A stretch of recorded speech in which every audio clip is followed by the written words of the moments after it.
Wabarakatuh. Salam. Kita lanjutkan kajian kitab Hadis Al-Arba'in karangan Imam An-Nawawi.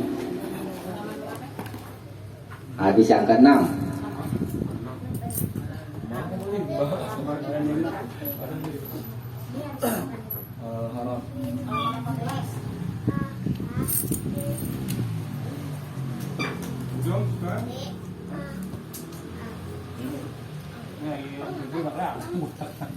Udah, ini dibuka belum? Hadis yang ke-6. 18. Saya bacakan Al-Hadisus Sadis, hadis ke-6. An Abi Abdillah, dari bapaknya Abdullah, yaitu An-Nu'man bin Bashir radhiyallahu anhuma, semoga Allah meridai keduanya.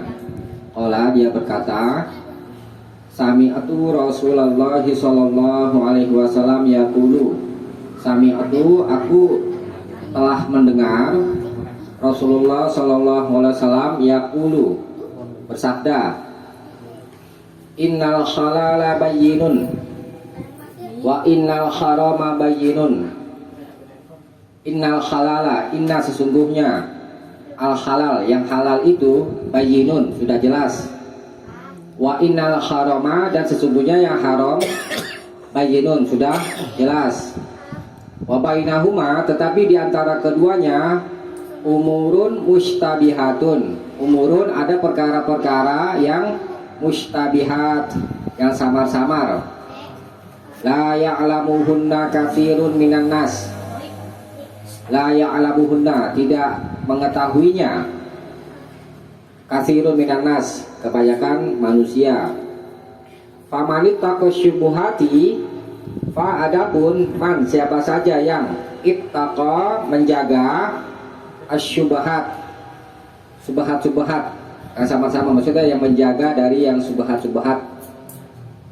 Faqadis tabro'a lidinihi wa irdihi. Faqad, maka sesungguhnya, istabro'a, dia telah membersihkan, lidinihi, agamanya, wa irdihi, dan kehormatannya.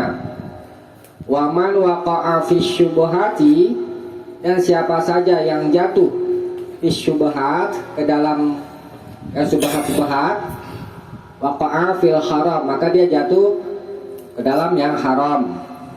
Karai yar'a, seperti penggembala yang yar'a, menggembala, khaulal khimah, di sekeliling al-khimah, perbatasan. Artinya al-khimah itu penjagaan gitu ya, masih perbatasan. Yushiku ayat ta'afi, yushiku, dia hampir ayat ta'a, mengelilingi, mengitari. Di riwayat lain ayat ta'a, hampir jatuh, fihi, ke dalamnya. Ala, ingatlah, wa inna likulli malikin himan, sesungguhnya setiap raja itu memiliki penjagaan. Ala, ingatlah, wa inna himallahi maharimuhu, sesungguhnya hima, penjagaan Allah, batas-batas Allah adalah maharimuhu, yang haram-haramnya. Ala, ingatlah, wa inna fil jasadi mudghatan, wa inna, sesungguhnya, fil jasadi, di dalam jasad itu ada mudghah, segumpal daging. Idza sholahat, apabila dia baik, sholahal jasadu kulluh, maka jasadnya akan baik semuanya. Wa idza fasadat, dan apabila dia, segumpal daging itu, rusak, fasadal jasadu kulluh, maka jasadnya akan rusak semuanya. Ala, ingatlah, wahia, yang demikian itu adalah al-qalbu, hati. Rawahul Bukhari wa Muslim, dan Muslim, telah diriwayatkan oleh Imam Bukhari dan Imam Muslim. Sebelumnya saya sampaikan dulu pengertian tentang hadis. Hadis itu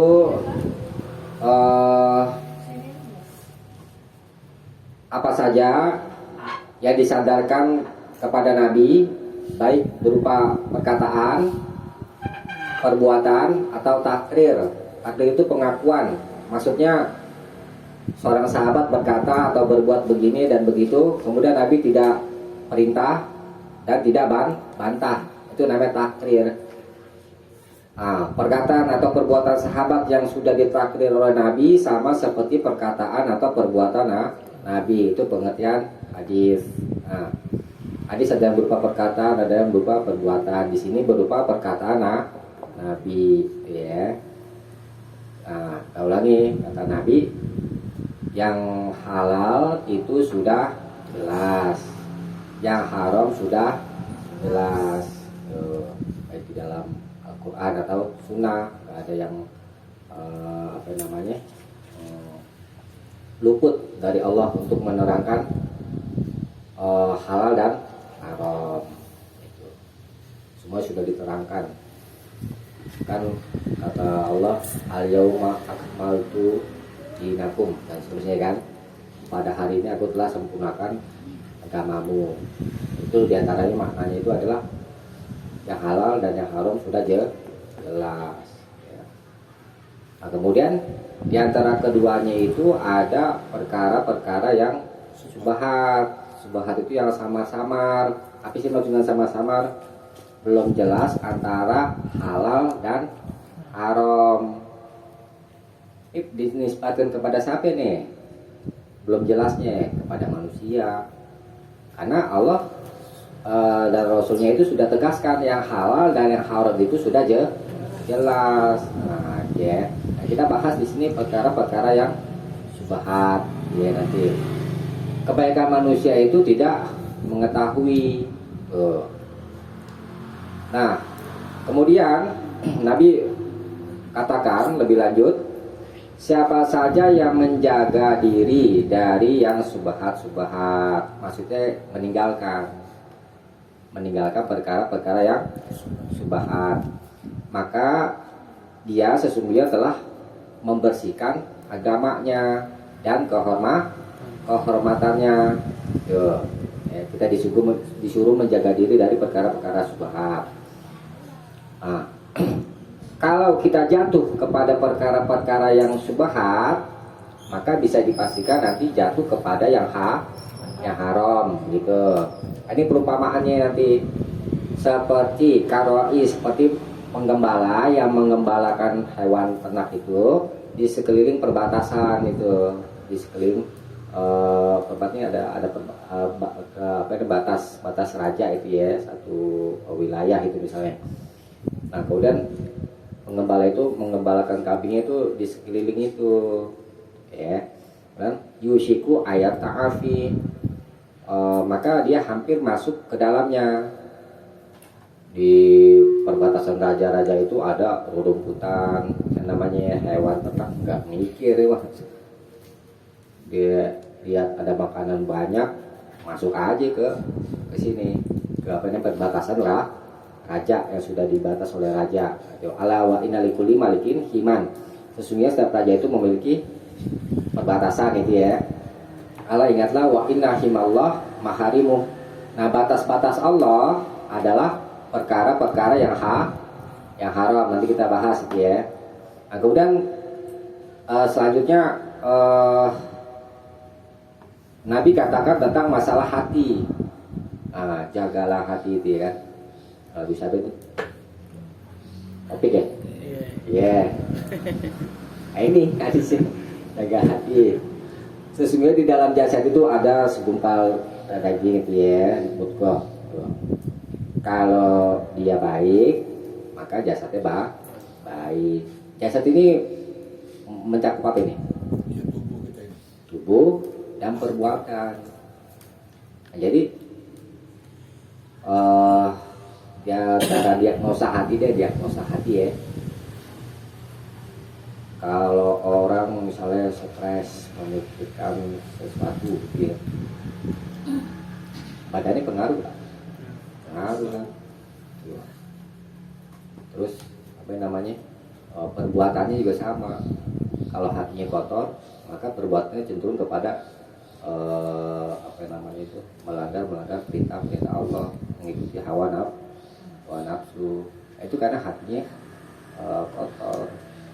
Kalau Tidak, kalau seorang penjudi Ustaz mau kurban tuh gimana Ustaz? Dijawab enggak Ustaz? nggak diterima. Infak sedekah itu masuk ya, infak sedekah itu ya kan, secara makna umum kurban itu ya kan. Cara nolaknya gimana Ustaz? Hah? Cara nolaknya yang lebih tepatnya gimana tuh? Bilang ini. Jadi kan mau ngasih aja, biarin aja.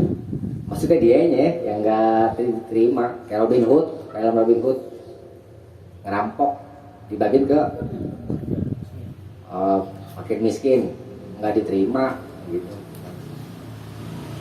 La yaqbalullaha illa thayyiba, Allah tidak menerima melainkan yang baik. Jadi infak itu kenapa disebut infak? Dia itu bersedekah dari penghasilan yang halal. Kalau dari penghasilan yang haram bukan infak disebutnya, menurut istilah Al-Quran itu. Jadi infak itu dari pencarian yang halal. Kalau dibuka warung kan ada rokok tuh, penghasilan kan pasti kan ada sebagian subhat tuh. Terus di kurban kambing tuh gimana? Baiknya gimana enggak? Sedangkan dia tahu tuh kalau rokok itu haram. Rokok Itu haram. tentang masalah rokok kan ada berbeda pendapat. Kena Ustaz itu ya? Hah? Kena dong. Nah, kalau gitu. Bukan masalah itu Ustaz. Itu istilah kayak masalah itu. Bukan masalah itu. Nah, Bisa aja. oke. Mari kita lanjutkan ya. Saya Ustaz. Nah, Juga lu soalnya sih. nah, Salam juga kan tinggi. Jadi kemana? kita lanjutin ya. Kita lanjutkan yang tentang di antara keduanya, di antara yang halal dan yang haram itu ada perkara-perkara yang subhat ya. Nah, kalau yang subhat itu sudah ditiadakan dari diri kita itu ya maksudnya ya, maka otomatis perkara-perkara yang haram dan yang makruh itu tidak ada. Artinya kita jauh dari perkara yang haram dan makruh gitu ya. Jadi kita harus menjaga diri dari perkara-perkara yang subhat. Ya. Kemudian misalkan contoh lain, ada orang mau memberi tadi sudah tuh mau memberi apa ya, hewan kurban ya. Gak usah kita tanya tuh uangnya dari mana. Tapi kan kita tahu dia buka warung. Nah itu makanya Imam Nawawi katakan nih, karena su'alu anhu bid'atun, menanyakan tentangnya itu adalah bid'ah. Tuh. Ya kadang-kadang juga kita melihat dari kebiasaan orang. Ya kan ini orang biasanya penjudi. Tapi selamanya uang yang dia miliki itu haram semua. Kan enggak tahu juga deh. Iya, makanya Imam Nawawi katakan karena su'alu anhu bid'atun, menanyakan tentangnya itu adalah bid'ah. Tapi kan kita tahu kebiasaan dia Ustaz. Nah, sekarang begini, kita bandingkan jual beli dengan orang kafir. Orang kafir halal haram nggak peduli. Pasti kita mau tanya, itu uangnya dari mana? Nah itu gak usah ditanya, itu urusan dia. Gitu. Ya.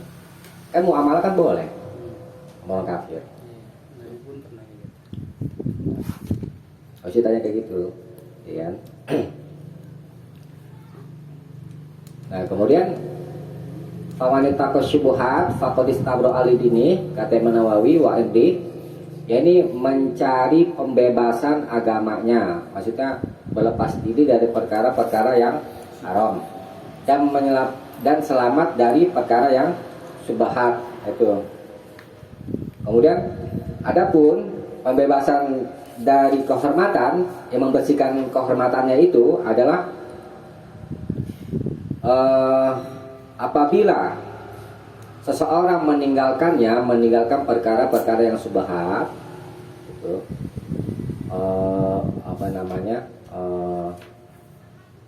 maka itu akan menjaga diri dari orang-orang bodoh itu berlomba-lomba gibah. Misalnya gini,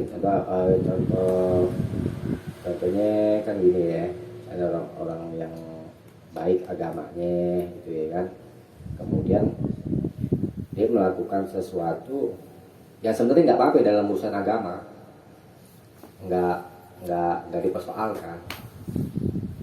Tetapi kita juga disuruh menjaga diri dari orang lain itu berbuat dosa terhadap kita, yakni menggibah kita.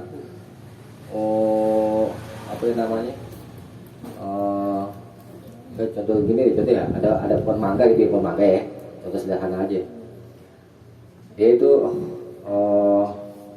boleh dikasih sama pemilik mangga, pohon mangga itu. Nah, kemudian ada orang lain yang nggak tahu kalau dia ini dikasih, gitu ya kan? Dia nggak tahu kalau buah mangganya ini dikasih.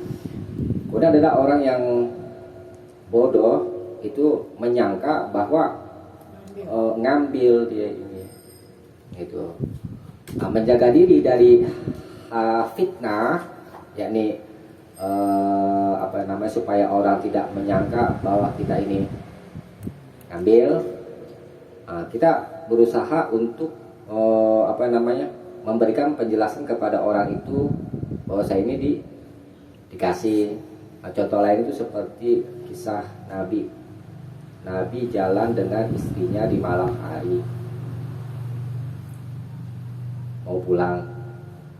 Kemudian ada sahabat yang lain melihat Nabi berdua sama wanita itu ya.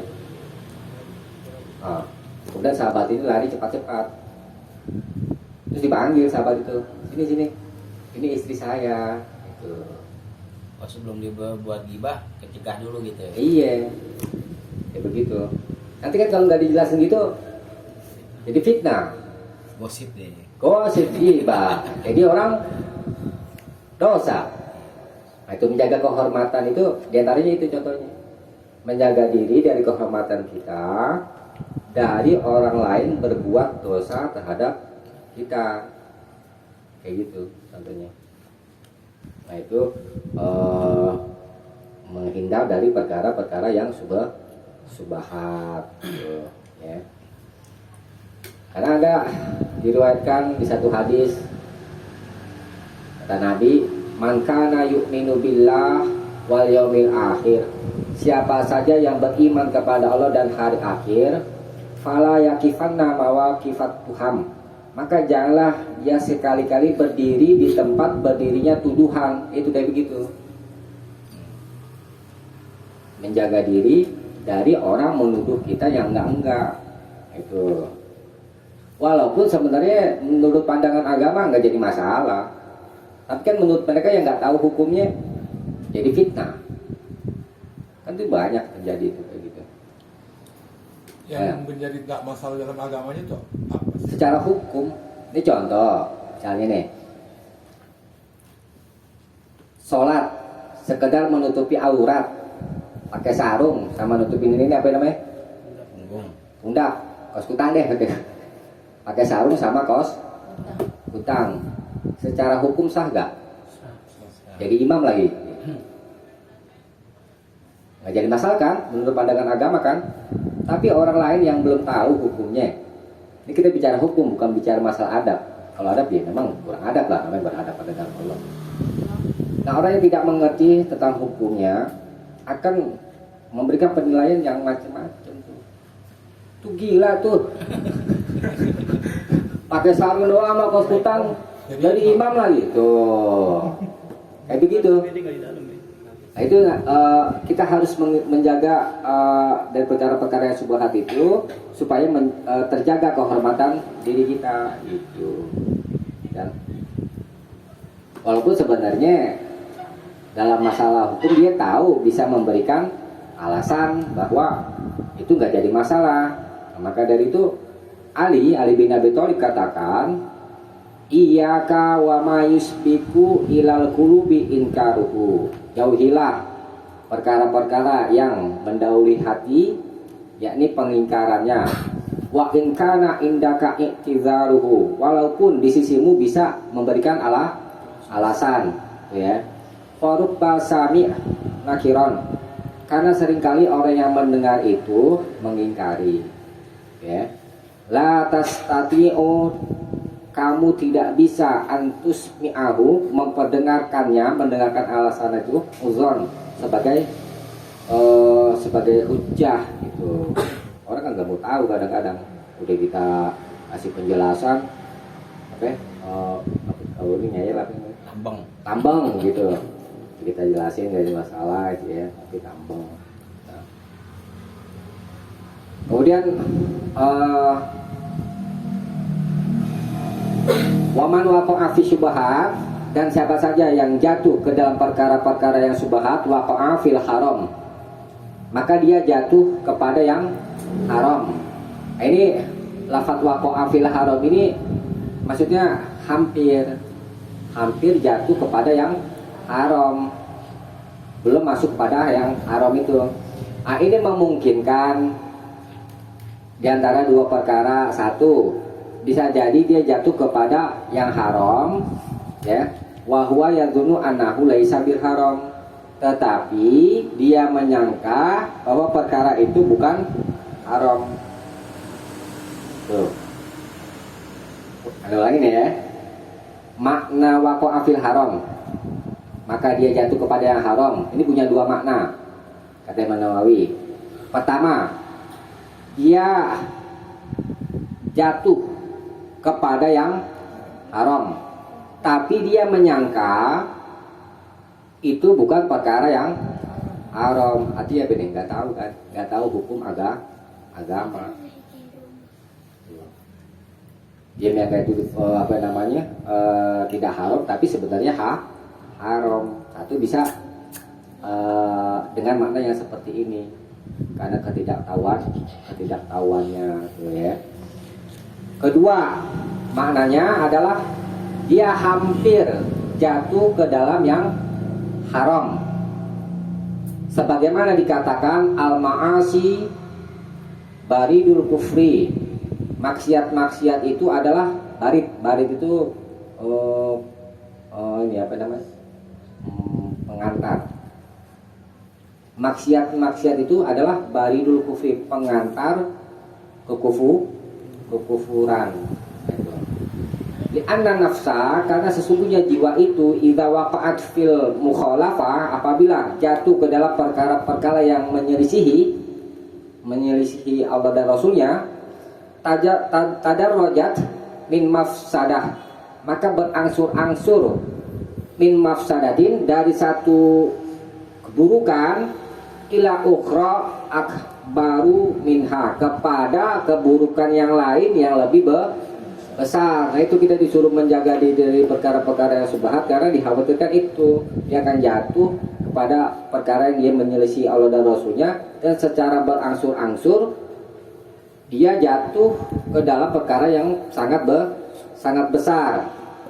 Nah, ini sebagaimana disyaratkan oleh Allah di dalam Al-Quran surat Ali Imran, ya. Coba ditulis aja ya.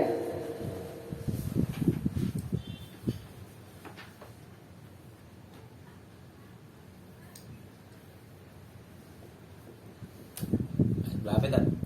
Ayat 112.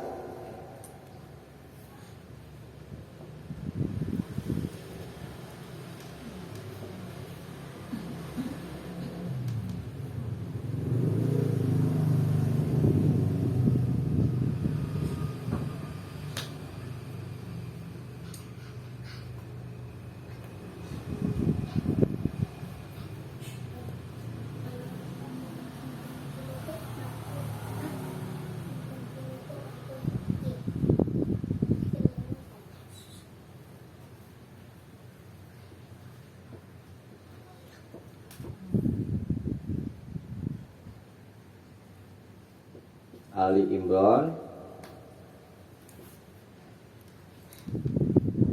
ayat 112 ya. Ini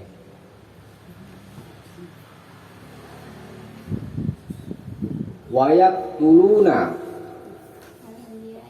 al-anbiya, ya, bigoiri hakim. Pintar juga Ustaz. Bisa baca nih gundulnya. Gundul. Jadi bisa nih. Jadi tadi masa unu akan Wih. Nah, Mantunya sampai dulu. makanu ya. Ya tadu nih. Waktunya sampai dulu ya. Sampai dulu. Wih. Ada. Itu di atas ya, yang kelihatan. Wayak dulu al anbiya, dan mereka membunuh al anbiya, para nabi. Didoiri hakim dengan cara yang tidak benar, tidak dibenarkan. Zalika, yang demikian itu, bima asau, dengan sebab apa yang mereka telah durhaka. Wa kanu ya'tadun, dan mereka melampaui batas. Ini dosa yang sangat besar. Tadinya kecil biasa aja nih, cuma satu nih apa nih? Ngedurhakai doang. Kalau nyampein, misalnya contoh menyampaikan kabar para nabi ditentang, udah kayak apa tuh, bisa Abu Lahab ya, yang nabi kumpulin Bani Quraisy, dikumpulin semua sini semua. Kalian percaya gak nih kalau ada pasukan berkuda mau nyerang sini? Percaya. Tuh, Nabi Muhammad ngomong pada mereka, engkau adalah Al-Amin, orang yang terpercaya. Kemudian Nabi katakan, kalian percaya gak kalau aku ini utusan Allah? Ini cuma untuk ini doang nih, ngumpulin kami. Tuh. Didustai. Gak mau percaya itu kelihatan sepele. Nah, maksudnya di sini adalah dari perkara-perkara yang terlihat remeh dari perbuatan dosa itu nanti bisa masuk kepada perkara yang lebih besar. Nih, seperti di sini Al-Qur'an ini contohnya. Ini perkara yang besar apa nih? Membunuh para nabi. Tuh, kalau kita ngeremehin dosa-dosa tuh, dosa-dosa kecil, dosa kecil ini, tenang deh. Kalau juga mau pengampun, kita juga dampunin, kayak gitu. Lama-lama besar, dosa kecil 1 titik, tambah lagi 1 titik, lama-lama hitam hatinya. Udah nggak sholat, nggak sholat nanti nggak puasa bulan Ramadan. Jadi biasa aja. Ya biasa aja.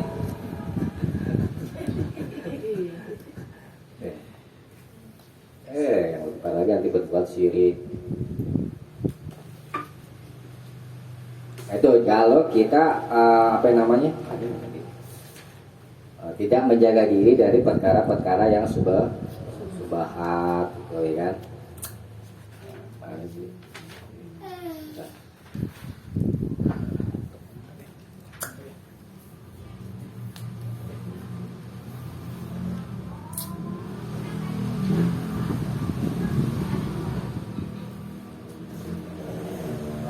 Kalau subhat tuh sama Rabu Mas kan? Iya, bisa juga karena kan belum tahu. Kan tadi saya sampaikan perkara itu menjadi subhat karena satu, ini untuk orang-orang awam, ya kan? Dia belum tahu ilmunya. Apakah ini halal atau haram, satu. Nah, untuk kalangan ulama, perkara yang subhat itu diantaranya itu nas Al-Quran atau hadis sudah jelas, cuma mereka berbeda dalam hal memahami gitu. Atau boleh jadi karena mereka ulama belum bisa menentukan apakah ini halal atau haram, maka mereka tawakuf namanya, itu untuk menghindari dari perkara-perkara yang subhat. Nah, kalau kita misalnya orang awam itu karena kurang pemahaman, maka itu dari itu kita butuh mengaji, gitu ya kan, supaya tahu mana perintah, mana larangan. Kalau larangan kita nggak tahu. Emang ada kaidahnya dalam hal menyikapi perkara yang halal dan haram. Ini boleh jadi patokan gitu ya. Kalau bicara urusan dunia, hukum asalnya boleh. Al aslu fil asya al ibahah. Hukum asal pada tiap-tiap perkara, yakni perkara duniawi, itu hukum asalnya boleh. Itu sebagai pedoman tuh. Nah, kecuali nanti kalau ada dalil dari Al-Quran atau hadis yang melarang. Nanti misalnya ada nih larangan dari Al-Quran atau hadis. Nah, nanti masuk tuh kepada pembahasan apakah ini haram atau makruh. Nah, selama belum ditemukan penetapan itu, maka masih dalam wilayah yang subhat itu, karena belum terang gitu. Nah, kemudian kalau kita bicara urusan akhirat, yakni ibadah maksudnya itu, hukum asalnya haram dikerjakan kecuali ada perintah. Kalau bicara urusan ibadah, kalau tidak ada perintah, jangan kita kerjakan, karena hukum asalnya haram gitu. Jadi dalam urusan ibadah yang kita cari apa? Perintah. Kalau dalam urusan dunia yang kita cari larangan. Kalian contoh masalah apa ya tadi? Jangan rokok deh. Misalnya gini. Kan contoh aja rokok. Oke lah masalah rokok. Rokok urusan dunia apa urusan akhirat? Hukum masalah apa? Boleh. Ya. Kemudian ada orang yang melarang, misalnya sebagai contoh melarang. Yang diminta dalilnya itu yang melarang, bukan yang mengatakan boleh. Karena orang yang mengatakan boleh, dia berpegang kepada hukum asal. Jangan dituntut, mana lu dalil yang membolehkan, jangan begitu. Karena dia berpegang dengan hukum asal. Urusan dunia boleh. Babi, urusan dunia apa bukan? Dunia, hukum asal apa? Dunia. Hukum asalnya boleh. Orang yang mengatakan haram babi, mana dalilnya? Oh, di Al-Quran ya. Begitu, unjukin dalilnya. Kalau yang mengatakan boleh, jangan ditanya dalilnya. Dalilnya berpegang kepada hukum asal. Gitu. Yang ditanya yang melarang, dikasih tahu. Jadi berarti kalau perkara akhirat hukum asalnya haram dikerjakan kecuali ada perintahnya. Perintah. Jadi ketika buat akhirat perintahnya mana gitu kan? Iya. Ada gak Allah dan Rasulnya memerintah? Kalau nggak ada perintahnya, ya jangan dikerjain. Begitu. Tadi siapa ya? Kami nanya tentang masalah azan. Iya. Azan buat apa? Mayit. Meninggal. Cari beritanya. Ada apa enggak di Quran? Hadisnya di hadis. Nggak ada. Kalau nggak ada ya jangan. Ya dikerjain. Kalau dikerjain namanya apa yang kemarin kita bahas? Bisa. Tidak. Man ahdasa fi amrina hadza ma laysa minhu fa huwa raddun. Siapa saja yang mengatakan perkara agama yang bukan dari kami, maka itu ditolak. Dosa enggak? Dosa. Kita bahas ya kan. Oleh karena itu kita banyak mempelajari ilmu Al-Quran dan hadis supaya kita tahu. Nah, sekarang kita bahas masalah al-hima. Baru 5 menit kayaknya. Baru ya mulai. Al-hima ya. Al-hima itu adalah apa yang orang lain itu menjaganya. Minal hashish, dari rerumputan di bumi yang boleh. Apa ya? Tukang jaga ini ya, jaga pekarangan deh gitu deh ya. Kebun. Tukang kebun. Iya, al-hima itu adalah apa saja yang orang lain itu menjaganya. Pekarangan itu yang di sana banyak rerumputan gitu maksudnya. Batas. Iya, batas-batas itu. Nah, siapa saja yang mengembala di sekeliling perbatasan itu, maka dia hampir jatuh ke dalamnya. Tuh, apa yang hampir jatuh ke dalamnya? Itunya, apa namanya? Hewan-hewan itunya, hewan-hewan yang digembalakan itu, ya kan? Rumputnya hijau-hijau lagi di pekarangan. Pasti di kambing kan susah diatur ya. Kan kambing, lanjut saya susah. Eh.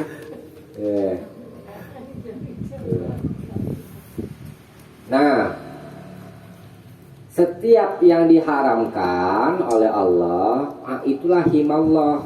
Bukan ada itu di hadis yang bunyinya. Ya tadi. Ala wa inna himallahi makharimuhu. Ingatlah, batas-batas Allah adalah makharimuhu, yang haramnya. Jadi tadi diumpamakan dengan perbatasan yang dimiliki oleh raja. Nah, Allah juga punya perbatasan, yakni perkara-perkara yang haram. Ini yang subhat masih di luar nih, gitu. Nah, kalau kita biasa dengan yang subhat, ya diumpamakan seperti itu tuh, apa namanya? Hewan ternak itu pasti masuk ke dalamnya gitu.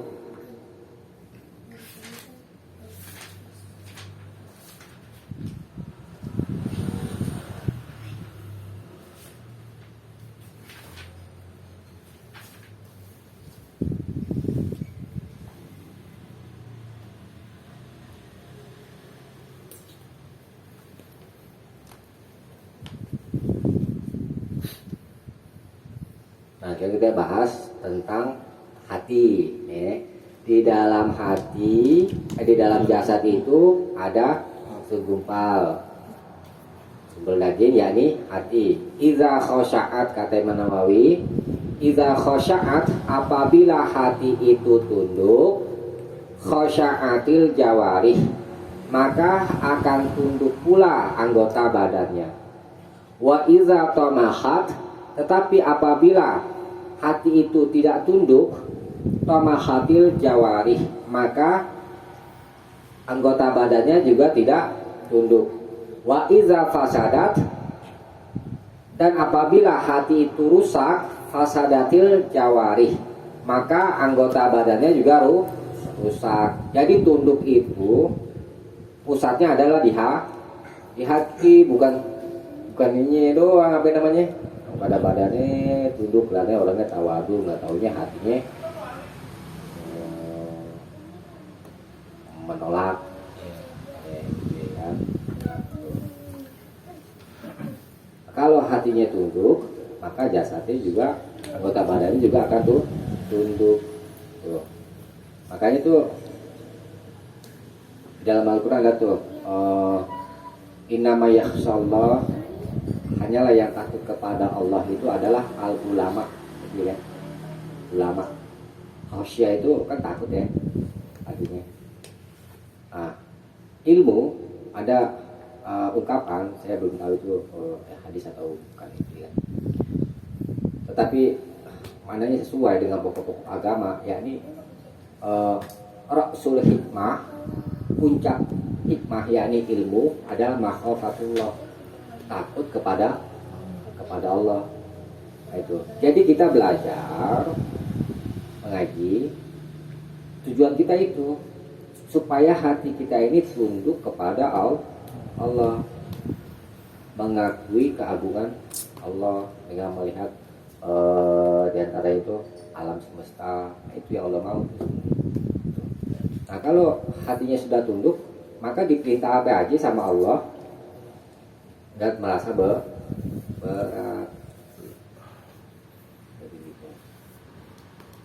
Nah, ada ulama katakan badan itu adalah kerajaan hati, badan dan kotaknya, dan hati itu adalah tengah kota, ibu kota deh, tengah kota, ibu kota.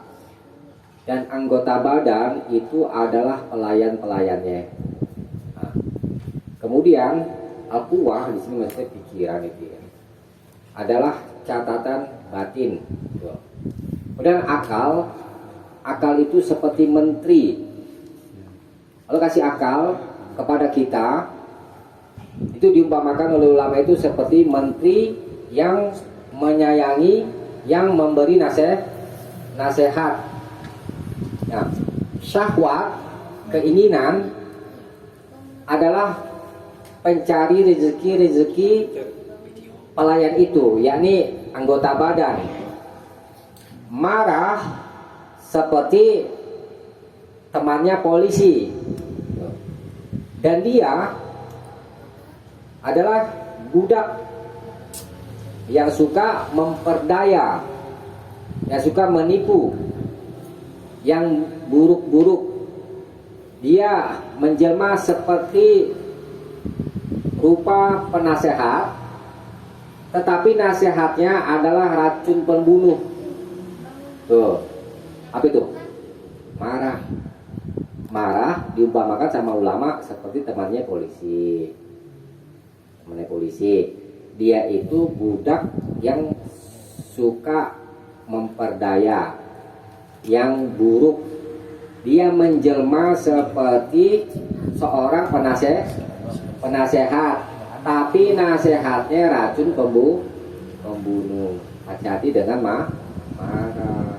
Kita jangan gampang marah.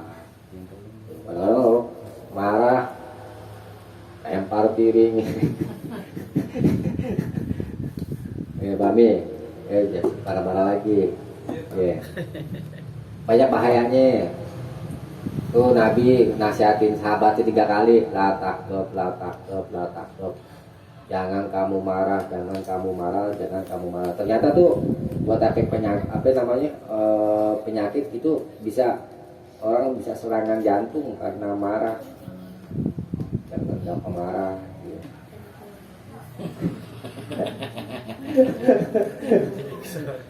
Kalau Bisa aja bos. Kalau marah yang diajarin sama Nabi tuh ini apa yang namanya?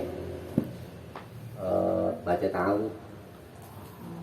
A'udzubillah itu doa yang diajarin sama Nabi. Karena pintu masuk setan itu diantaranya ketika orang itu sedang marah.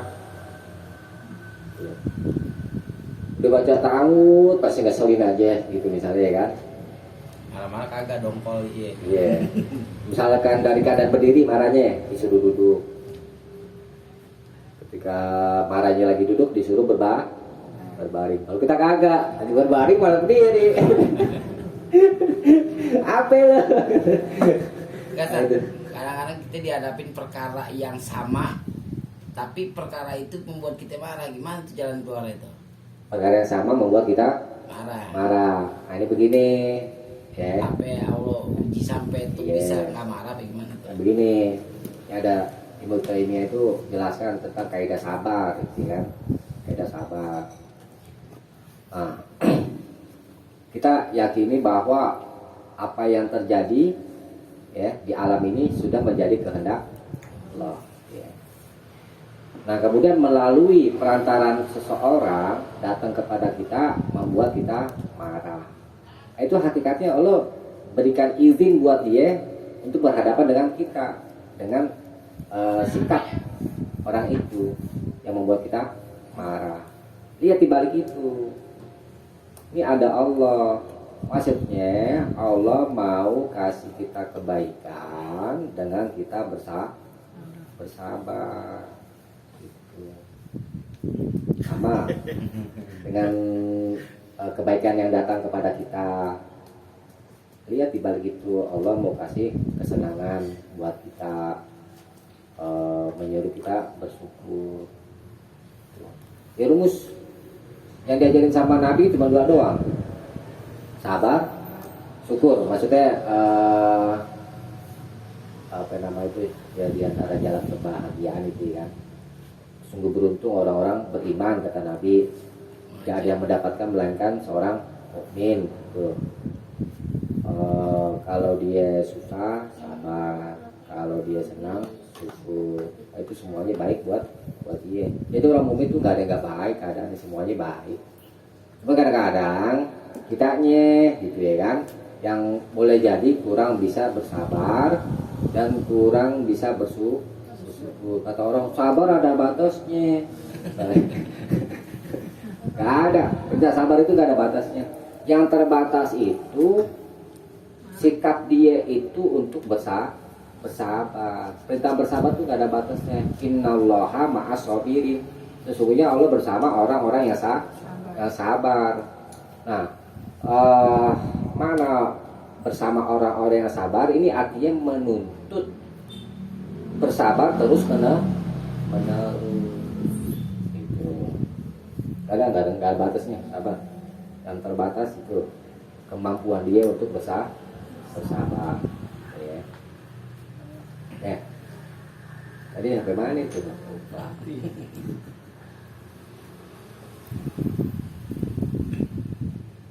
Hati diumpamakan seperti ini, kata ulama lain juga hati diumpamakan seperti raja. Kemudian itu anggota-anggota badannya diumpamakan seperti prajurit. Jadi bagaimana hati? Kalau hatinya baik, maka anggota badannya juga akan baik, perbuatannya juga baik. Nah, kita mesti pandai-pandai mengintrospeksi diri, tadabur gitu ya. Setiap malam itu tadabur. Kalau Umar kan biasa dia bertadabur, menghisap diri gitu. Nah, supaya kita bisa introspeksi dosa apa yang udah kita kerjakan, bisa kita berbuat begini dan begitu, yang kita langsung sadar kalau kita itu telah berbuat salah. Ingat yang begini nih, orang mukmin ketika dia berbuat salah dan dosa, dia langsung cepat sadar, itu menunjukkan hatinya bersih. Gitu.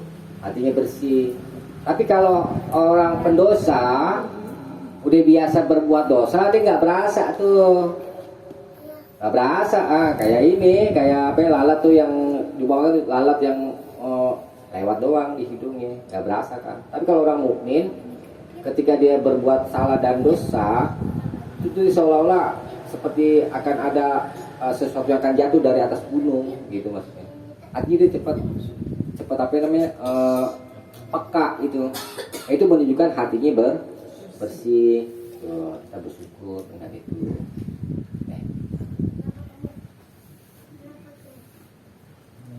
Penyakit hati, misalnya iri, dengki, hasad.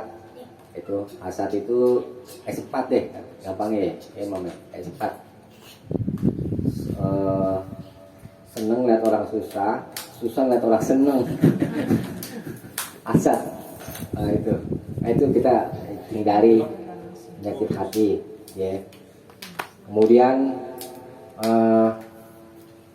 bakhil, sombong, kemudian olok-olok orang, ejek-ejekan dia.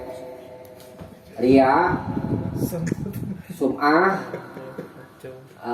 Ria itu ingin dilihat orang dengan maksud ingin dipuji. Kalau sum'ah ingin didengar orang dengan maksud ingin dipuji. Tamak, penyakit hati. Tidak ridho dengan takdir Allah, juga penyakit hati. Nah, jadi setiap penyakit hati harus kita singkirkan supaya hati kita baik dan jasad kita juga baik. Tapi kalau punya penyakit hati, hasad aja deh contoh deh. Orang lain senang, kita nggak senang. Orang lain susah, kebalik gini. Orang lain susah, kita senang. Coba aja dibalik keadaannya. Kita lagi seneng nih, terus nggak disenengin orang, gimana? Terus kita lagi susah, malah disenengin orang, kita juga sakit hati ya kan, sama aja. Nah, jadi diantara makna kandungan makna itu ya, apabila hati itu baik maka jasad itu kan baik. Itu juga memerintah supaya kita menjaga hati kita dari segala penyakit hati. Ya. Insya Allah gini dulu deh, ngajinya. Mudah-mudahan ada manfaatnya. Kalau ada yang mau bertanya nanti aja pas tutup. Tutup dulu biar santai. Kita cukupkan sampai sini. Mudah-mudahan ada manfaatnya. Kurang lebihnya mohon maaf. Subhanakallahumma wa bihamdik. Asyhadu alla ilaha illa anta astaghfiruka wa atubu ilaik. Assalamualaikum warahmatullahi wabarakatuh.